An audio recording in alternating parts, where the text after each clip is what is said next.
In the quiet, dimly lit corner of a rustic kitchen, nestled among various vegetables, lived an onion named Olivia and a potato named Peter. Despite their contrasting appearances, Olivia's papery skin and Peter's rough exterior, they had always shared a shelf, silently admiring each other from afar. One day, the chef picked up Olivia and began peeling away her layers. She felt vulnerable, her true self exposed, and she worried that Peter might no longer find her appealing. However, Peter watched with admiration, appreciating her beauty even more as her layers fell away, revealing her translucent core. Soon, it was Peter's turn to be selected. The chef washed him thoroughly, scrubbing away the dirt and imperfections. Peter, too, felt a sense of vulnerability, but he remembered how Olivia had shown in her true form and felt reassured. The chef decided to create a dish combining the best of both ingredients. As Olivia and Peter were sliced and brought together in a sizzling pan, they found themselves side by side. The heat of the cooking process melded their flavors, creating a harmonious blend. Olivia's sharp, sweet aroma intertwined with Peter's hearty, comforting essence, forming a perfect unity. As they cooked together, they realized that their differences complemented each other beautifully. Olivia's layers and Peter's substance combined to create something greater than they could ever be alone. In the end, Olivia and Peter were served as a deliciously seasoned hash, their flavors perfectly balanced. The diners savored every bite, blissfully unaware of the love story behind the dish. Olivia and Peter had found their purpose in each other, proving that even the most unlikely pairs can create something extraordinary when brought together with love.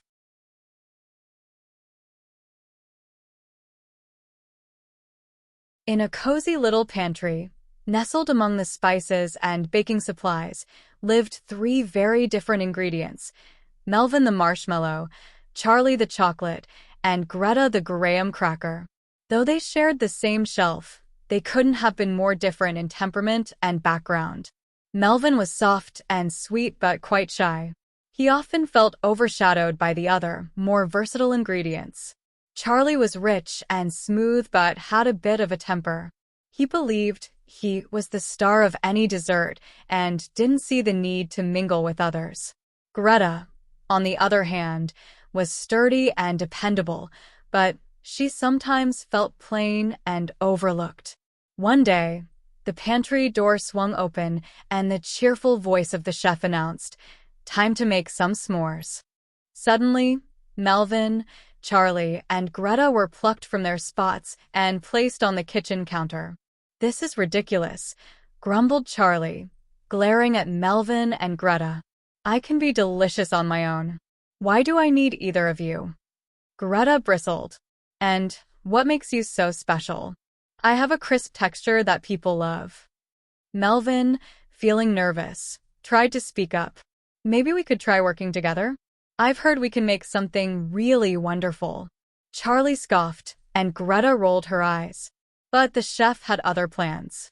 With skillful hands, the chef assembled them, placing a square of Greta, topping it with a piece of Charlie, and finally adding Melvin. Another square of Greta completed the stack, and then they were gently heated over an open flame. As they began to warm, something magical happened. Melvin's marshmallowy sweetness melted into Charlie's rich chocolate, which in turn softened and spread over Greta's crisp, buttery layers. The once separate and distinct ingredients began to merge, each enhancing the other's qualities. Melvin felt a newfound confidence as his gooey center blended with Charlie's bold flavor. Charlie, now softened and mellower, appreciated how Melvin's sweetness balanced his richness. Greta's sturdy layers held everything together, adding a satisfying crunch that perfectly complemented the softness and smoothness. When the chef took a bite of the freshly made s'more, a delighted smile spread across their face. The combination was perfect, each ingredient contributing to a taste experience greater than the sum of its parts. Back on the pantry shelf, Melvin, Charlie, and Greta felt a new sense of camaraderie. They had discovered that by embracing their differences and working together, they could create something truly special. You know, Charlie admitted, I never thought I'd say this, but we make a pretty great team. Greta nodded, smiling. We do. We each brought something unique to the table, and together, we became something extraordinary. Melvin beamed with pride. I guess it just goes to show that sometimes, to become who you're meant to be, you need to work with others. From that day on, Melvin, Charlie, and Greta not only appreciated each other more but also taught the other ingredients in the pantry the value of collaboration. They became an inspiration, proving that even the most unlikely combinations could create the sweetest results when they worked together. In a bustling orchard where the sun danced through the leaves, there lived a lemon named Larry. But unlike the other lemons, Larry wasn't content with his sunny surroundings. He was sour, through and through, his bitterness palpable in every interaction. Larry didn't know how to be kind. He scowled at the bees buzzing around him, grumbled at the birds chirping in the trees, and even snapped at the gentle breeze that rustled his branches. He felt as though kindness was a foreign language he could never learn to speak. But one day, a kind-hearted man named Thomas arrived at the orchard. With a smile as bright as the sun, he plucked Larry from the tree and gently placed him in his basket alongside other lemons. As Thomas hummed a cheerful tune, he explained to Larry the transformative power of kindness. He told him that just as lemons could be turned into lemonade, so too could sour attitudes be transformed into something sweet and uplifting. At first, Larry scoffed at the idea. I'm a lemon, he grumbled. I'm meant to be sour. But Thomas remained patient and determined. He showed Larry how, with a little effort and a lot of love, lemons could indeed become something that brought joy to others. Together, they squeezed and stirred, adding sugar and water until Larry's bitterness was diluted into sweetness.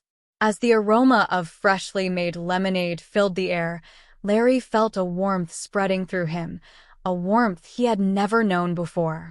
With each sip of the lemonade, Thomas's words rang true in Larry's heart. He realized that by being kind to himself, by allowing himself to change and grow, he could in turn be kind to others. He understood that true kindness came from within, from embracing the sweetness of one's own soul. From that day on, Larry blossomed into a beacon of kindness in the orchard. He smiled at the bees, sang with the birds, and danced in the breeze, his zest for life infectious to all who crossed his path. And as he watched others enjoy the lemonade made from his own transformation, Larry knew that he had found his purpose, to spread sweetness wherever he went, one sip at a time.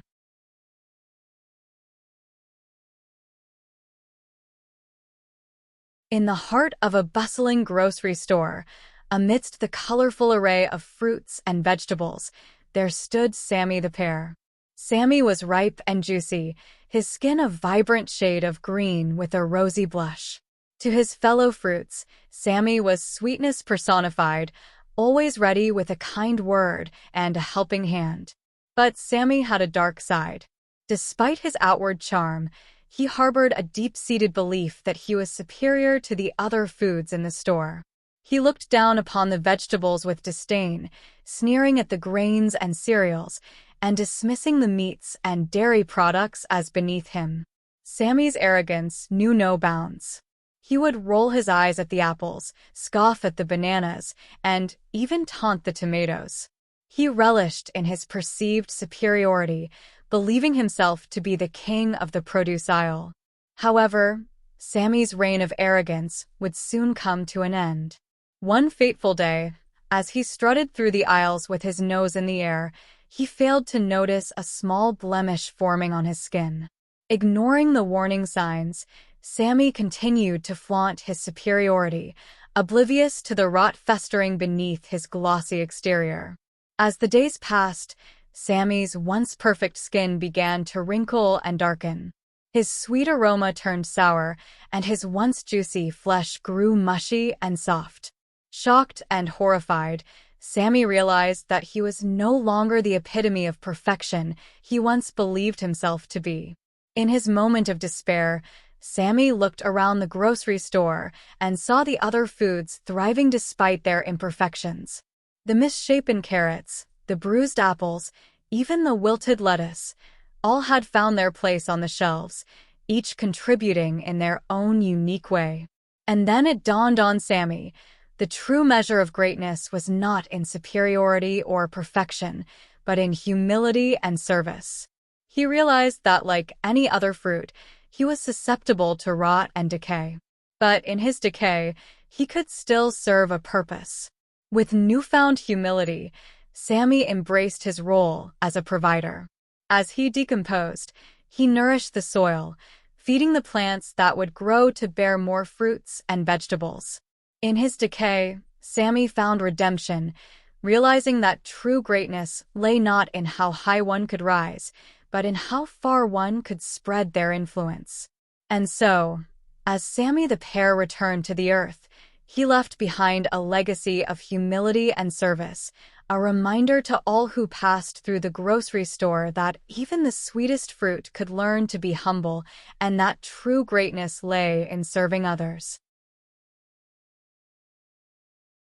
In the heart of a bustling city, nestled between towering skyscrapers and bustling streets, there stood a quaint little donut shop called Sweet Temptations. And in this shop, there lived a donut named Donnie. Donnie was a plump, golden-brown donut with a sprinkling of rainbow-colored sprinkles on top. He spent his days nestled among his fellow donuts in the display case, chatting with his friends and watching the world go by outside the shop window. But despite the cozy familiarity of his surroundings, Donnie often found himself daydreaming of far-off adventures. "I want to see the world beyond this shop," he would say wistfully to his friends. "I want to travel to new places and meet new people." However, deep down, Donnie was secretly terrified of leaving the safety of the donut shop. What if he couldn't find his way back? What if he got lost in the big, scary world outside? So, despite his dreams of adventure, he secretly hoped he would never be chosen by a customer. But one fateful morning, as the sun began to rise over the city, Donnie's worst fears were realized. The bell above the door jingled merrily, and a customer stepped into the shop. Donnie's heart pounded in his doughy chest as he prayed silently, "Please don't pick me. Please don't pick me." But fate had other plans, and before he knew it, Donnie found himself lifted from the display case and placed gently into a small paper bag. Panic surged through him as he was carried out of the shop and into the bustling streets beyond. As Donnie jostled along in the bag, his fear began to give way to curiosity. He peered out of the paper bag and marveled at the sights and sounds of the city. The towering buildings, the honking cars, the throngs of people bustling by, it was all so exhilaratingly different from the cozy familiarity of the donut shop. But just as Donnie was starting to enjoy the adventure, the paper bag was opened, and he was placed onto a plate in front of a young girl with a bright smile. "Happy birthday, sweetie," her mother said, as she watched her daughter's eyes light up with delight. In that moment, Donnie realized the true purpose of his journey. He wasn't just a donut. He was a special treat, a once-a-year indulgence for someone who couldn't enjoy sweets all the time. And as the girl took her first bite, Donnie felt a surge of pride and fulfillment unlike anything he had ever experienced before. From that day on, Donnie lived each moment with a newfound sense of purpose and self-worth. He may have been scared and timid at first, but he had discovered that the unknown wasn't as scary as he had imagined. And even in his moments of doubt, someone out there was thinking of him, waiting for him and cherishing him just as he was. As Donnie finished his journey and took his place among his friends once again, he shared his story with them, inspiring them to dream big and embrace the unknown. And as they watched the world go by outside the shop window, they knew that no matter where life took them, they would always be cherished and valued, just like Donnie.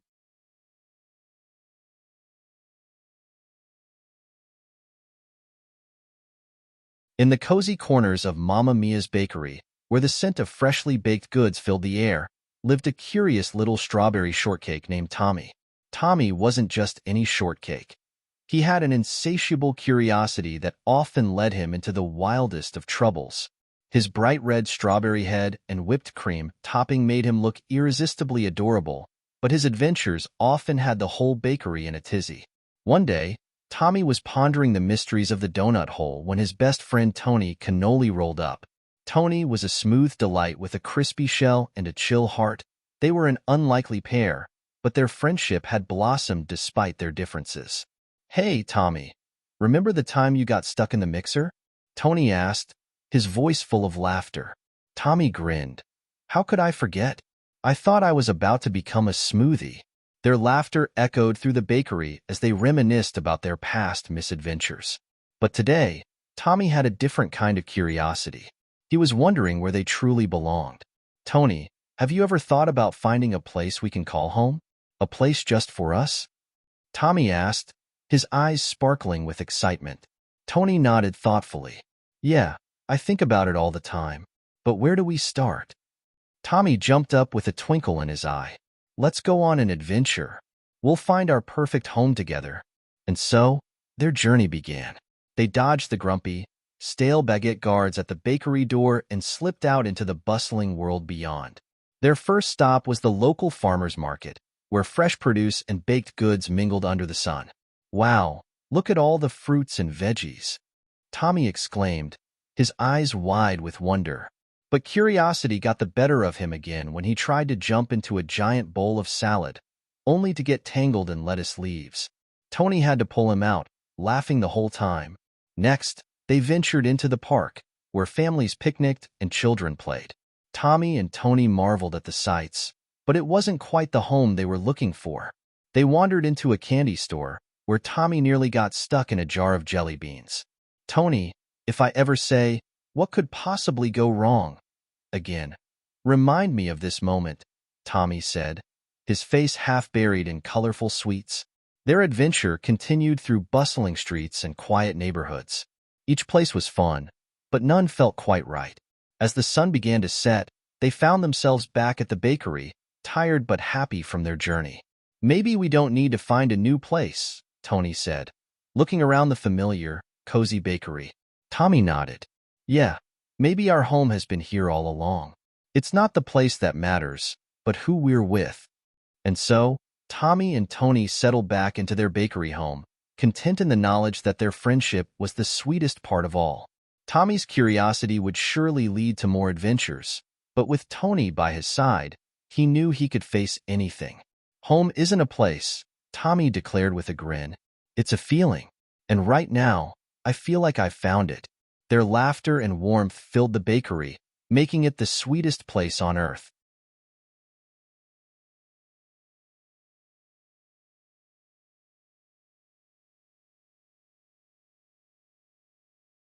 Once upon a time, in a charming little dairy nestled in a picturesque countryside, there lived a happy wedge of cheese named Cheddar. Cheddar was not just any ordinary cheese. He was a vibrant orange with a rich, tangy flavor that delighted everyone who tasted him. From the moment he was crafted, Cheddar knew he had a special purpose: to bring joy to people's lives. Cheddar lived in a cozy wooden shelf alongside his friends, Brie, Blue, and Gouda. Each day, they shared stories of their experiences, how they made people smile at parties, picnics, and family dinners. Cheddar listened with a warm heart, always eager to hear how they had spread happiness. One sunny afternoon, as Cheddar lay basking in the gentle light streaming through the window, he began to ponder his life. He realized he had always been appreciated, always been enjoyed. I've had such a wonderful life, Cheddar thought, but do I truly deserve to be this happy? I've never faced any hardships like some of the other foods have. He recalled the stories of fruits that had been bruised in storms, vegetables that had withered in droughts, and grains that had struggled to grow in poor soil. These foods had endured so much to become something wonderful for others. Cheddar felt a pang of guilt. What have I done to deserve this joy? I've had it so easy. As the days passed, Cheddar's usual enthusiasm began to wane. He no longer felt the same thrill when he was sliced for sandwiches or melted into casseroles. His friends noticed and grew concerned. One evening, Gouda, with his smooth, buttery voice, asked, "Cheddar, what's been bothering you? You haven't been yourself lately." Cheddar sighed. "I've been thinking about how fortunate I've been. I've never faced any real struggles. Do I truly deserve to bring happiness to others when I've had such an easy life?" Bree, ever the wise one, spoke gently. "Cheddar, it's not about how easy or hard our lives have been. It's about what we do with the life we've been given. You've brought so much joy and comfort to people. That's your purpose, and it's just as important as the struggles others have faced." Blue, with his bold, tangy personality, added, "We've all had different journeys, Cheddar. Your journey has been one of bringing smiles and delight. That's no less valuable. Every slice of you that makes someone happy is a testament to your worth." Cheddar listened to his friends, their words sinking deep into his rind. He realized that his purpose was indeed powerful. Just because his life had been free of hardship did not mean it was without value. Every time he was enjoyed, every smile he brought, was a beautiful fulfillment of his purpose. From that moment on, Cheddar embraced his role with renewed vigor. He savored every opportunity to be a part of someone's meal, knowing that his presence brought joy. He understood that happiness was not about deserving, but about sharing the light and delight he could offer. And so, Cheddar lived his days with a heart full of gratitude and a soul dedicated to his purpose. He found peace in knowing that making people smile was a noble and worthy goal. His life, filled with happiness, was a testament to the simple, yet profound, power of spreading joy. In the end, Cheddar realized that it wasn't about having a hard life or an easy one. It was about making the most of the life he had and using it to brighten the world around him. And that made him one truly extraordinary wedge of cheese. At the beginning of its life, honey had felt useful and hopeful. It had been drizzled over pancakes on lazy Sunday mornings, stirred into cups of soothing tea on chilly nights, and even spread lovingly on slices of warm bread. But as the days turned into weeks, and the weeks into months, honey started to lose its sparkle. "I'm too old to be useful now," honey sighed to itself, gazing out from its shelf in the dimly lit cupboard. It watched as other foods came and went, each finding their purpose and moving on to fulfill it. But honey felt stuck, trapped in its jar with no direction or purpose. Loneliness crept in, wrapping around honey like a heavy fog. It longed for the days when it had felt valued and cherished, when its sweetness had brought smiles to faces and warmth to hearts. Now, it seemed as though nobody needed honey anymore. But what honey didn't realize was that it was surrounded by food that loved and valued it. The spices whispered tales of the magic they could create when paired with honey's sweetness, and the beans admired honey's ability to add depth and richness to their dishes. One day, a burst of excitement rippled through the cupboard as the cook prepared a feast fit for royalty. Honey watched with a mixture of envy and longing, wishing it could play a part in the grand meal. But who would want to use old, forgotten honey? To Honey's surprise, the cook reached for its jar, cradling it gently in her hands. "You may be old, my dear Honey," she murmured, "but Your sweetness is timeless. As honey was poured into a bowl and mixed with fragrant spices and exotic fruits, it felt a spark of hope ignite within its soul. Maybe it wasn't too late to be useful, after all. The dish that emerged from the kitchen was unlike anything the cupboard had ever seen. It was a symphony of flavors and aromas, with honey's sweetness weaving through each bite like a golden thread. As the cook presented the dish to the royal guests, Honey felt a swell of pride. In that moment, Honey realized its true worth. It wasn't defined by its age or how long it had been sitting on the shelf. Its value lay in the joy it brought to others, in the way it could transform ordinary meals into extraordinary experiences.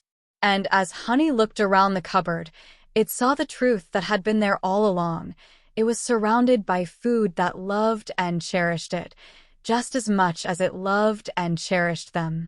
In the end, honey had found its purpose, not in grand feasts or royal banquets, but in the everyday moments shared with those who saw its true worth. From that day forward, honey lived each moment with a newfound sense of purpose and gratitude. It may have been the oldest food in the cupboard, but it was also the sweetest, and that was more valuable than anything else in the world.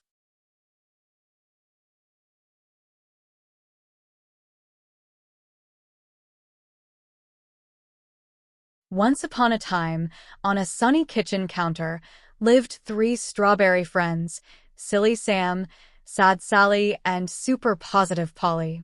They spent their days basking in the sunlight streaming through the window and chatting about their dreams and fears. Silly Sam loved to make jokes and play pranks. He always had a mischievous glint in his seeds and a wide, cheerful grin. Sad Sally, on the other hand, often wore a worried expression. She was sensitive and easily upset, finding it hard to see the bright side of things. Super Positive Polly was the heart of their group, always looking on the bright side and encouraging her friends with her unwavering optimism. One morning, as they were basking in the first light of dawn, a sudden gust of wind blew through the open window, and Sally's favorite leaf was whisked away. She watched in dismay as it fluttered to the floor, far out of reach. Tears welled up in her eyes. "My leaf. It's gone forever," she cried. Polly leaned over and nudged Sally gently. "I know it feels awful right now, Sally, but maybe this is a chance to grow stronger. Leaves come and go, but we'll always have each other." Silly Sam, trying to lighten the mood, put on a makeshift leaf made of a piece of a napkin and started dancing around. "Look at me. I'm Leafy Sam. Who needs real leaves when you have napkin ones?" Despite herself, Sally giggled through her tears. "You're so silly, Sam." Days passed, and Sally still missed her leaf, but she began to notice other things that made her happy. The sun's warmth on her skin, the stories Polly told, and Sam's never-ending antics all helped her feel better. She realized that change was a part of life and that she didn't have to face it alone. One evening, as they watched the sunset, Polly shared a thought. "You know, Sally, losing something doesn't mean we're any less. It just means we have room to appreciate other things more. Your leaf was special, but so are you, with or without it." Sally nodded, feeling a new sense of peace. "Thanks, Polly. And thank you, Sam, for always making me laugh. I guess change isn't always bad when you have friends like you." Sam smiled. "That's the spirit. Now, how about we have a leaf dance party?" He grabbed a few more napkin pieces, and soon they were all dancing and laughing together. From that day on, Sally learned to see the good in every situation. She still had her sad moments, but with Sam's silliness and Polly's positivity, she knew she could get through anything. They all realized that life would keep changing, but their friendship and their ability to support each other would help them face whatever came their way. And so, the three strawberry friends continued to live on the kitchen counter, facing life's ups and downs together, always finding the good in each day and cherishing their unique bond.